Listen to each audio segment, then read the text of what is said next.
Section 1. You'll hear a student asking for advice on her accommodation.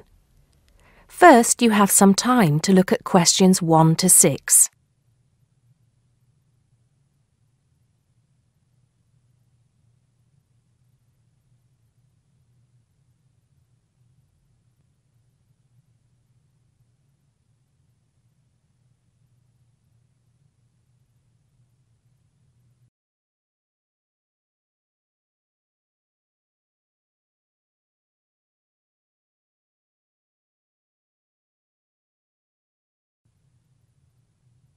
You'll see that there is an example which has been done for you.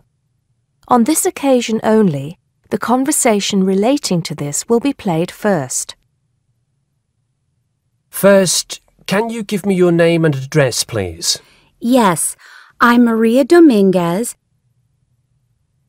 Maria says her name, so Maria Dominguez has been written in the notes next to name. Now we shall begin. You should answer the questions as you listen, because you will not hear the recording a second time. Listen carefully and answer questions 1 to 6. Good morning. So, what can I do for you? Well, it's about the accommodation where I'm staying at the moment. First, can you give me your name and address, please? Yes, I'm Maria Dominguez, and the address is 12 Pine Tree Terrace. It's in Westcliff. I'm staying with 2 other students. There's actually 4 of us in the house, us 3 students and the lady who rents the house to us. So, is there a problem? Well, there are a few, actually. You know, I'm a first-year student, and though I lived away from home for a while when I was studying over the summer in Mexico City, I've never lived abroad, and it's a big change for me. The course is tough, but that's not the main difficulty. I'm coping with that up till now, anyway. The accommodation was arranged for you by our office, wasn't it? It's a nice place by the sea. Okay, but it's difficult. There are only a few buses, and it takes about 50 minutes. It's just so far away, and there's no way I can get back if I want to stay on after 7. And also the other thing is, there's nothing to do there. It's basically just a village. All my friends stay on campus. What about the girls you live with? Do you get on with them? Well, when I see them, but one of them is hardly ever there. Mostly she stays in a house with friends. They've got plenty of extra space, you see. The other girl is quiet as a mouse and hardly ever leaves her room. The landlady's friendly enough, though a bit forgetful, and she doesn't keep the place very clean. I don't have any real problem with her as a person, though. I understand it's rather far away, so I suppose you'd like us to find you a place in the halls of residence or closer by in the town. That would be good. You did say in your brochure that most first-year students are offered a place in halls. I think it actually said final-year students have priority there. They need the library facilities more for studying for their finals. Before you hear the rest of the conversation, you have some time to look at questions 7 to 10.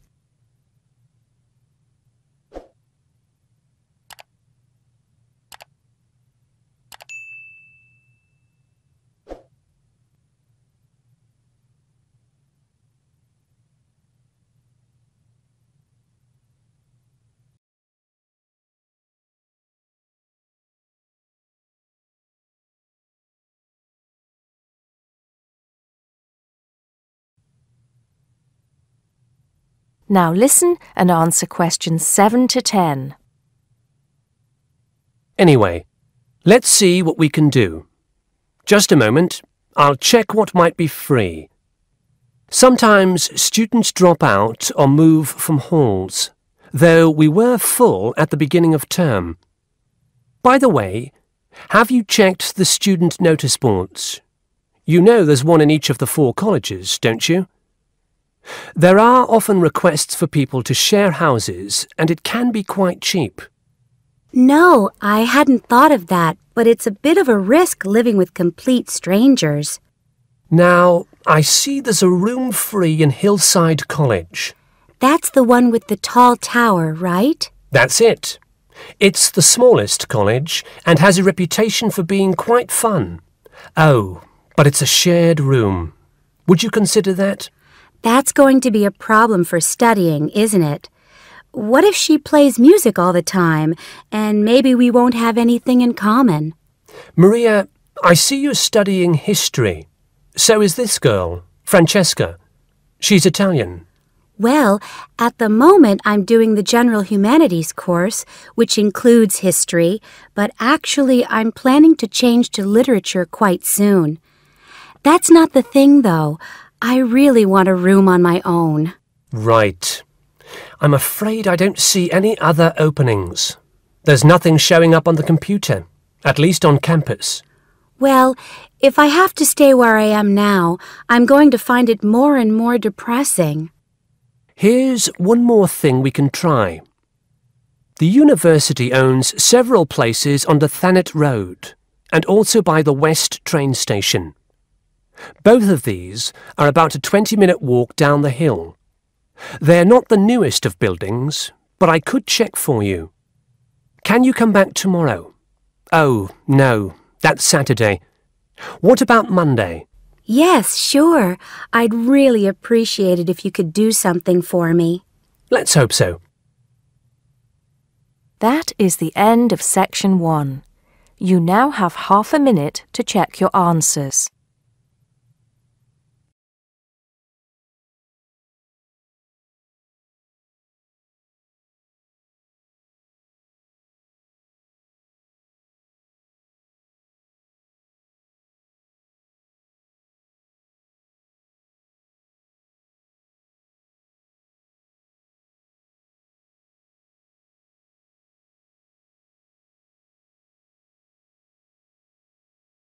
Now turn to section 2. Section 2. You'll hear a man talking about living and working on Trinidad. First, you have some time to look at questions 11 to 15.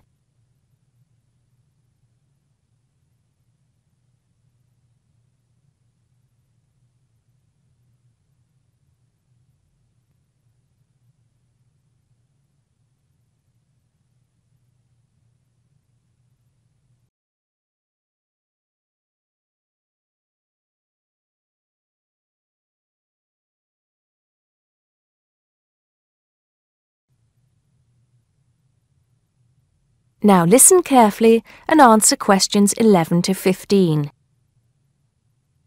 Hi, I'm Steve Pinfold, and I'm here today to tell you about my gap year, which I took about 20 years ago. Unlike many students these days who go travelling or get some work experience between school and university, I decided to do something completely different after finishing my degree. I applied to work for a charity organisation. What it does is it sends people with particular skills to countries where those skills are needed.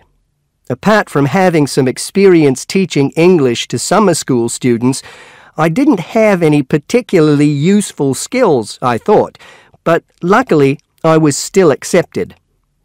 I had to find the money for the flight, but you get free accommodation. I stayed with a family of 5. And you do get paid, but not much. It's a bit like pocket money, enough to get by. I worked in an orphanage and taught English at a local school. Where was I? Well, originally I was going to be sent to a village in India, but at the last minute the organisation decided to send me to Trinidad. Now, this is a fascinating place. It's an island in the Caribbean. Well, in fact, the country is actually 2 islands. The smaller one is called Tobago, which is connected somehow to the word tobacco. Anyway, there I was, a young white guy living and working on an island which is mostly a mixture of descendants from Africa and India. The Africans were originally brought over as slaves, and the Indians came later as indentured workers. That means they agreed to come for a specific time, but many of them stayed. There are also some Trinidadians of Chinese and British origin, though the native inhabitants were basically wiped out by colonialization. I myself felt completely accepted and had the time of my life.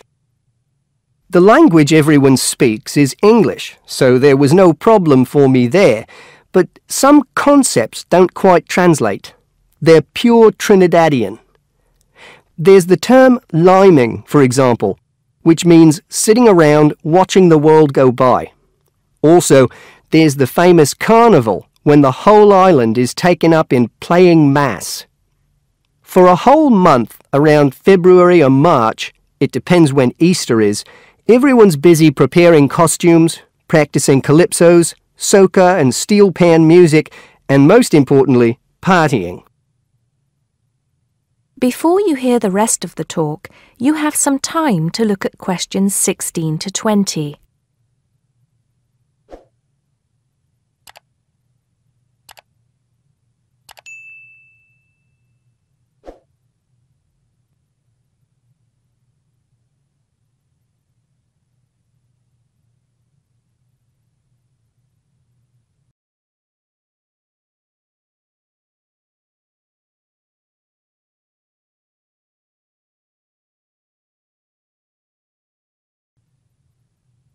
Now listen and answer questions 16 to 20.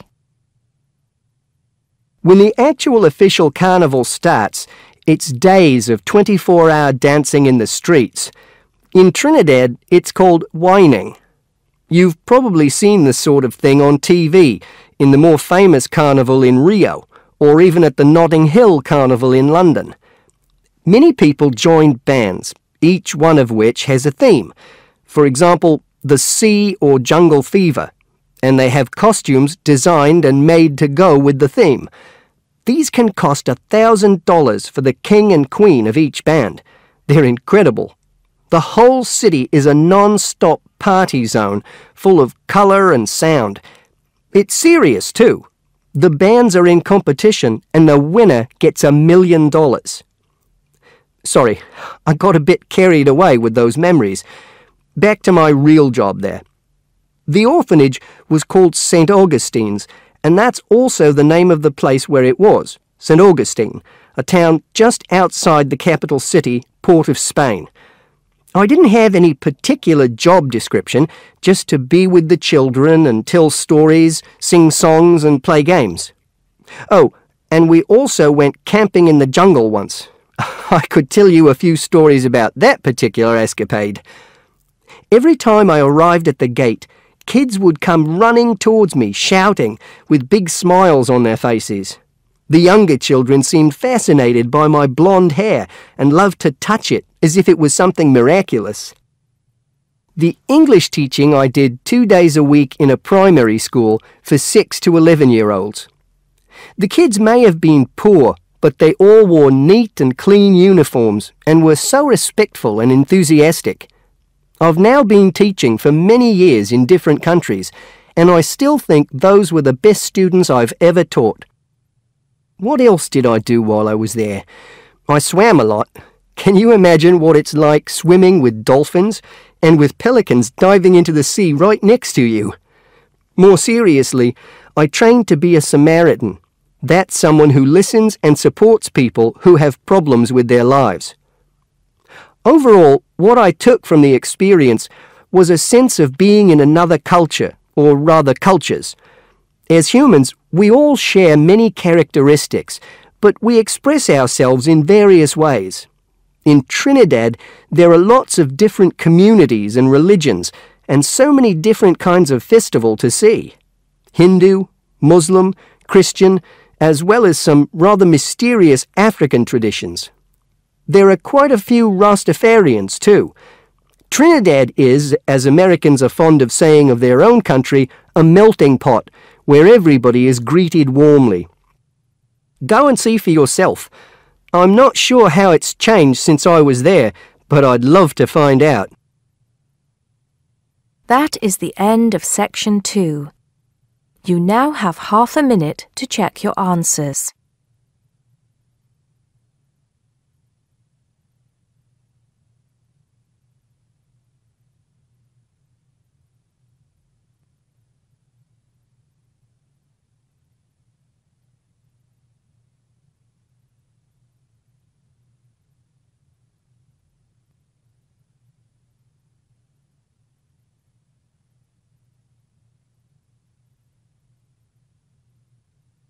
Now turn to section 3.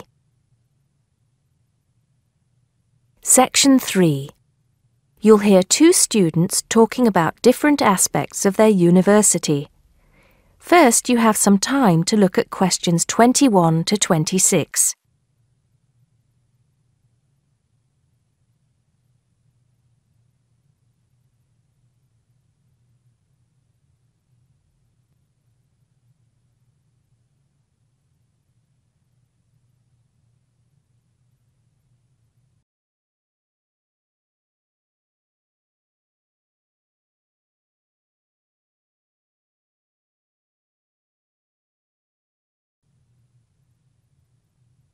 Now listen carefully and answer questions 21 to 26.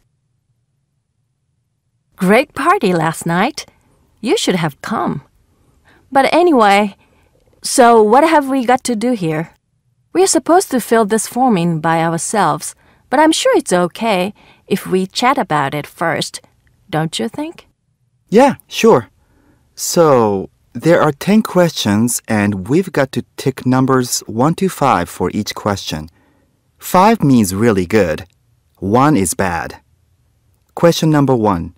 Was the course well organized? We'll give that a 5, agree? Yep. No question about that. What does question 2 mean, though? Was the teacher flexible? Is it good to be flexible?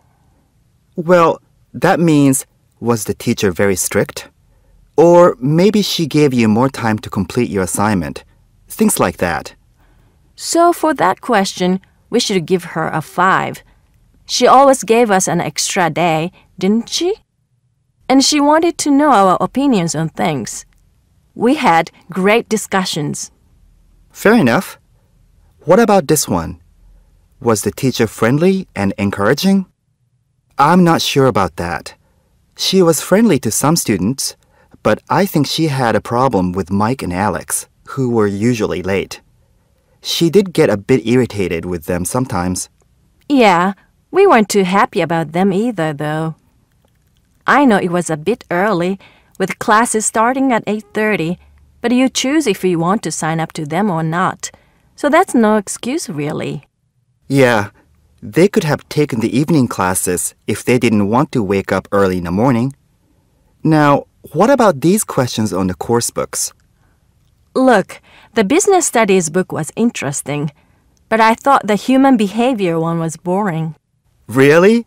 That's the one I like the most, perhaps because I want to study psychology. You want to become master of the universe, managing a huge multinational company, don't you? There's nothing wrong with being ambitious, you know? The best laid plans of mice and men. What's that? Some sort of quote? Stop being so literary. Let's get on with question 5. Did you find the campus library a useful resource? Well, most of the books I wanted had already been taken out, but the internet access was definitely useful. Let's give that a 4. Okay, and the staff there were always friendly and helpful. Before you hear the rest of the conversation, you have some time to look at questions 27 to 30.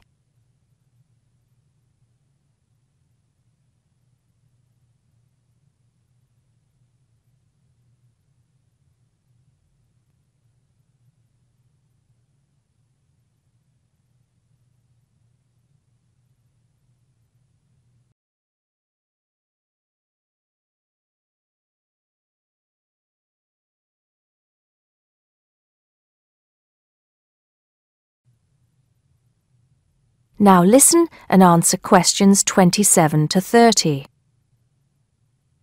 Now, what's this?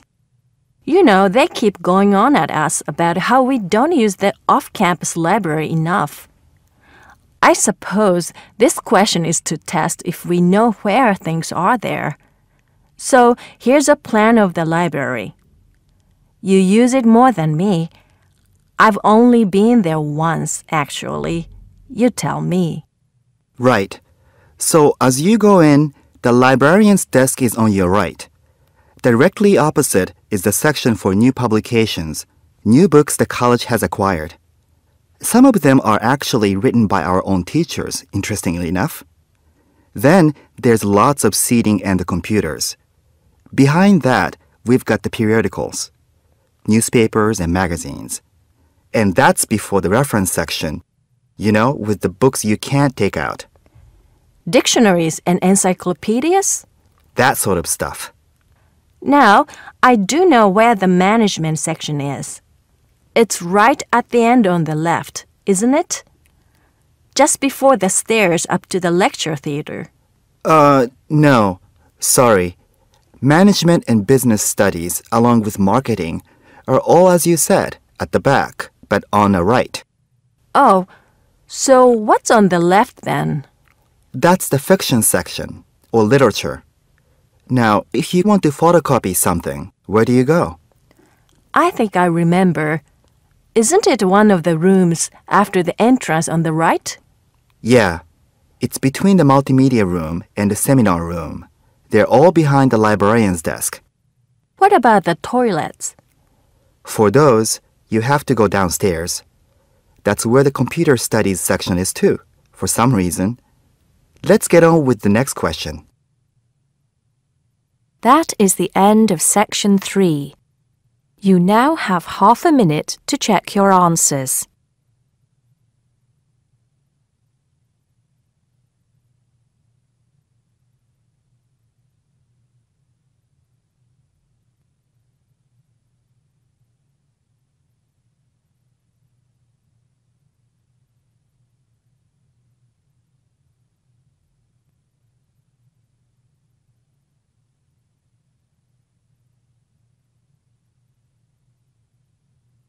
Now turn to section 4. Section 4. You'll hear a lecturer talking to students about sport in Ireland. First, you have some time to look at questions 31 to 33.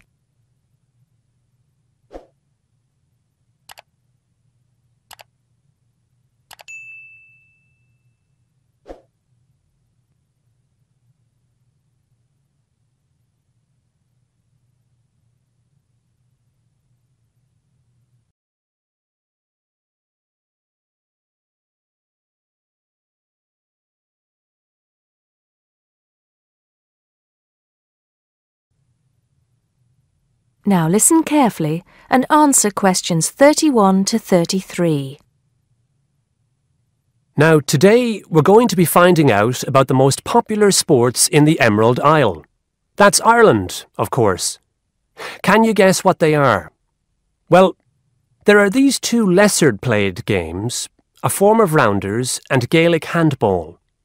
But we'll start with one which is perhaps over 3,000 years old, arriving in Ireland with the Celts, some claim. That may be a slight exaggeration, but I consider it to be the fastest field game in the world, and it goes by the name of hurling. Well, that's what it's known as in the English-speaking world anyway. So, what do you have to do? You've got 15 players on a team, one of them the goalkeeper. Each one has a stick called a hurley. Here you are. I've brought mine along.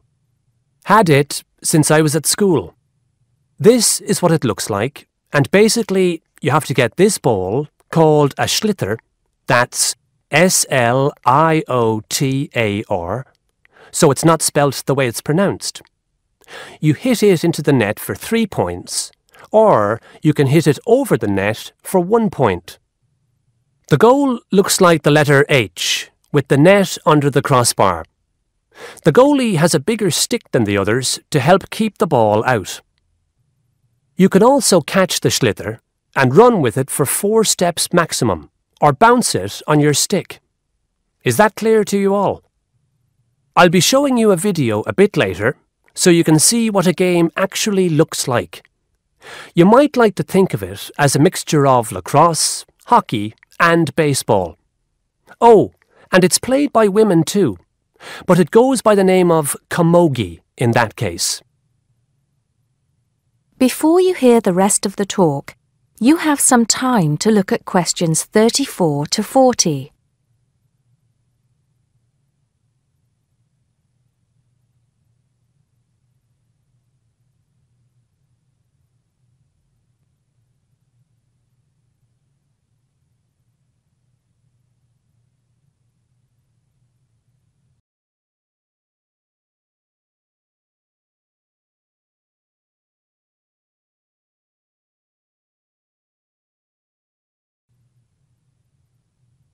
Now listen and answer questions 34 to 40. I'll give you a bit of the history, shall I now?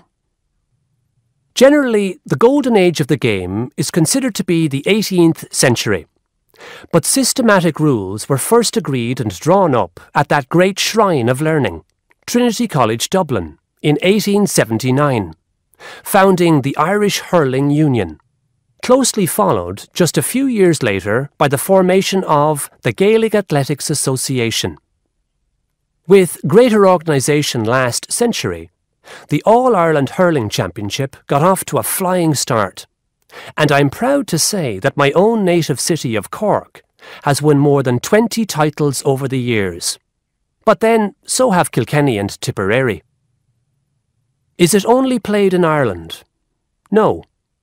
Well, it is the only country with a national team at the moment, but you may be surprised to discover there are hurling clubs in London, as well as in America and Argentina, to name just a few.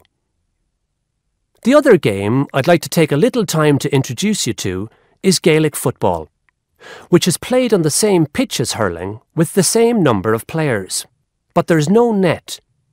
You just have to get the ball over your opponent's goalposts.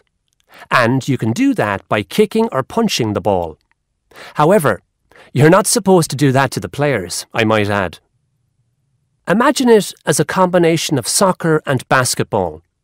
But in my opinion, it's a more exciting spectacle than either of those. Excuse my bias, if you will. It's also very popular with women. In fact, there are more women's teams than for any other sport. Whether despite or because of the physical contact involved, I wouldn't like to say. They do play a shorter game, 60 minutes, rather than the men's 70. So, let's have a look. If we can have the lights down, I'll see if I can get this technology to work. That is the end of section 4. You now have half a minute to check your answers.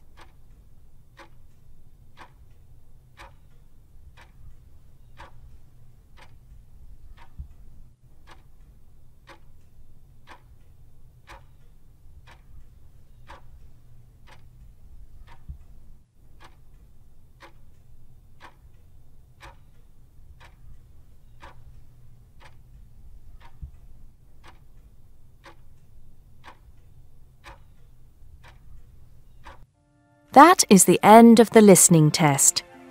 You now have 10 minutes to transfer your answers to the listening answer sheet.